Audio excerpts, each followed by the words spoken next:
Okay, welcome to a new episode of Nate's MMA Corner. I am Nate, and if you watch my show, you're in my corner. Today's episode is a post-fight show for UFC 194, Aldo versus Mcgregor, one of the greatest pay-per-views of all time. What can I say? Oh my God. Conor, oh man, look at that.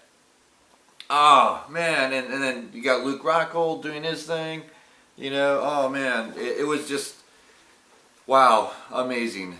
I'm ecstatic.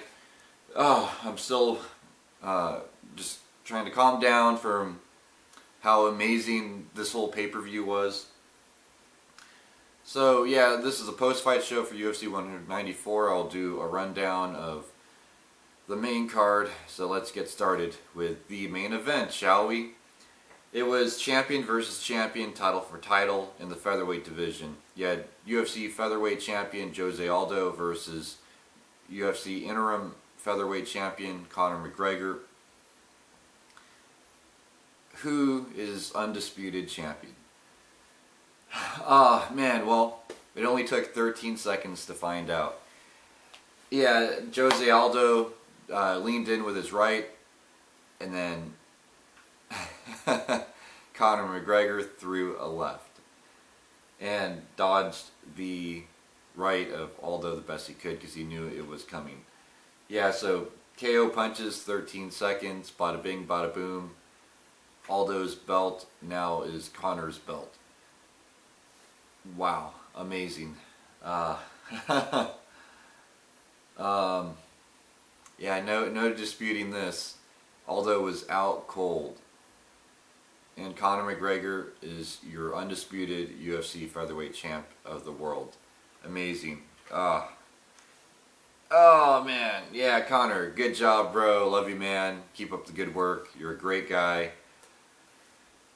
And for those of you that haven't seen my YouTube video of me and Conor hanging out for in LA, yeah, go check it on YouTube. Just type in my show, Nate's MMA Corner, usually pops up real quick. Yeah, wow, amazing. Yeah, then in the co-main event in the middleweight division, we had Chris Weidman, the champion, versus Luke Rockhold, the challenger. And it was TKO punches, round 4 victory for Luke Rockhold. Yeah, a lot of people feel like the fight should have stopped at the end of round 3 because Weidman was not responding much at all. He was just blocking shots the best he could from Rockhold as Rockhold got full mount and was just teeing off on Weidman. And yeah, my pick to win this fight was Rockhold. I knew this would be an interesting, intriguing matchup. This fight made all the sense in the world. I'm glad it happened. It needed to happen. And Rockhold, is pretty much the only guy he's the only guy in middleweight history to win Strikeforce, middleweight gold, and UFC middleweight gold. Yeah, wow. Amazing fight. Yeah, the first round was kind of like Weidman might have a chance here, but Rockhold won the first round. And then each round after that was just more dominant for Rockhold. Weidman had no answer for a lot of things, and then Weidman tried to do a spinning back kick on Rockhold, and it didn't work. Oh man, yeah, Rockhold looked great on the ground. His full mount, he was able to capitalize and do a lot. And wow, it was such a great fight. Yeah, I'm a longtime Luke Rockhold fan. When I met him in Vegas, I told him that he could beat Anderson Silva, and this is back when Anderson Silva was champion. And now he just beat the guy that beat Anderson Silva and demolished him. Yeah, I like Chris Weidman. I hope he comes back. I think Weidman should fight Jacare Souza next, and then Rockhold should fight Romero next, and then that'll set up your title picture for the next title fight after Romero Rockhold.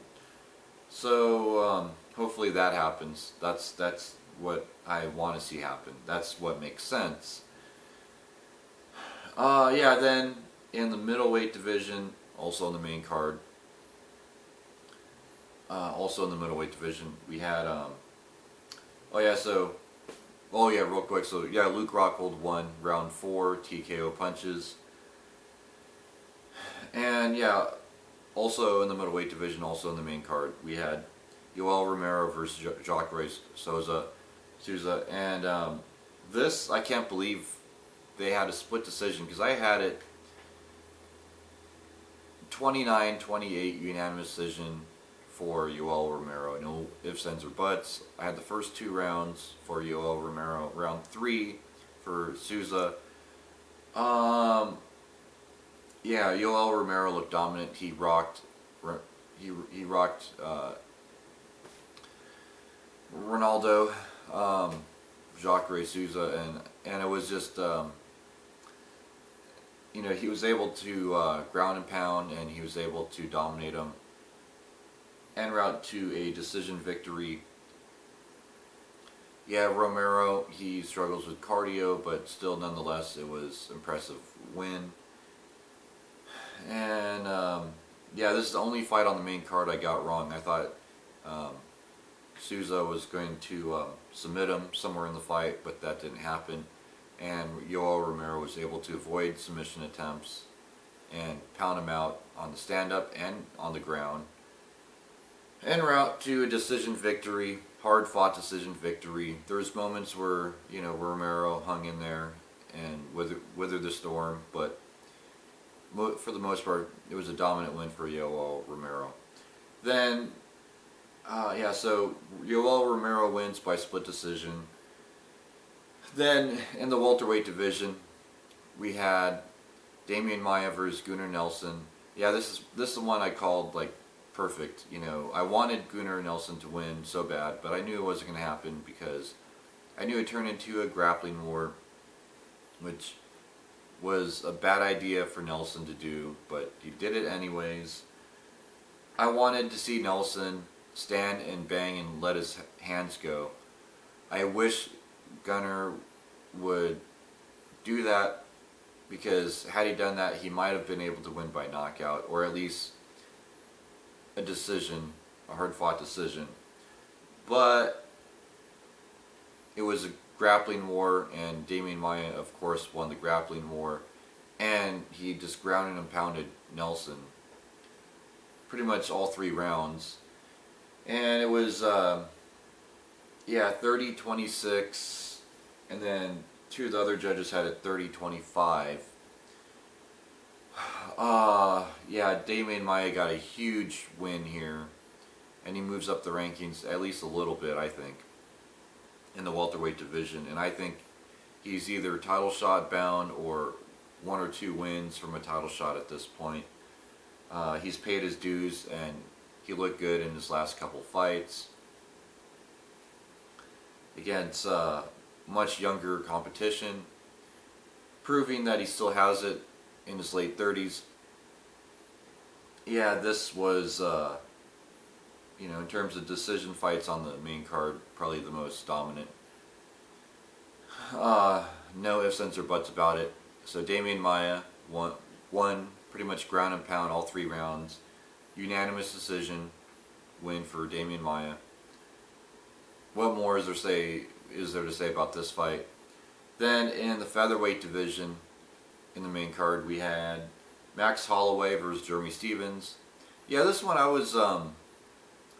this one I called perfectly. I said on my pre-fight show it would be a unanimous decision win for Max Holloway, because Jeremy Stephens can take a beating, and there might be a couple moments where Stephens might have a chance at winning, but they were few and far. Max Holloway uses speed, his reach, his good footwork to avoid heavy shots at Jeremy Stephens, and pretty much outpointed Jeremy Stephens, as it's hard to knock out Jeremy Stephens.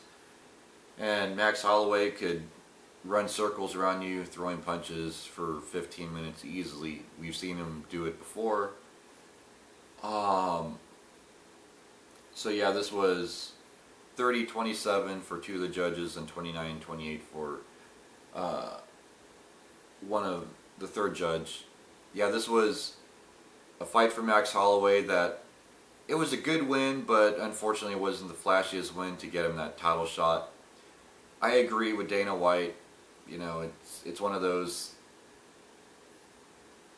You know, it's kind of it could have been a more impressive win, but still it's a win. Max Holloway definitely stays in that title mix though. But I say give Max Holloway, Jose Aldo, have them fight for #1 contendership for the featherweight title. That makes all the sense in the world right now. Good job, Max Holloway, though. It was a good unanimous decision victory for you, Max Holloway. And yeah, that wraps up my post-fight show for the main card of UFC 194. Stay tuned for my next episode, which will be a pre-fight show for UFC on Fox, Cerrone versus Dos Anjos for the UFC Lightweight Championship of the World. Until then, see ya.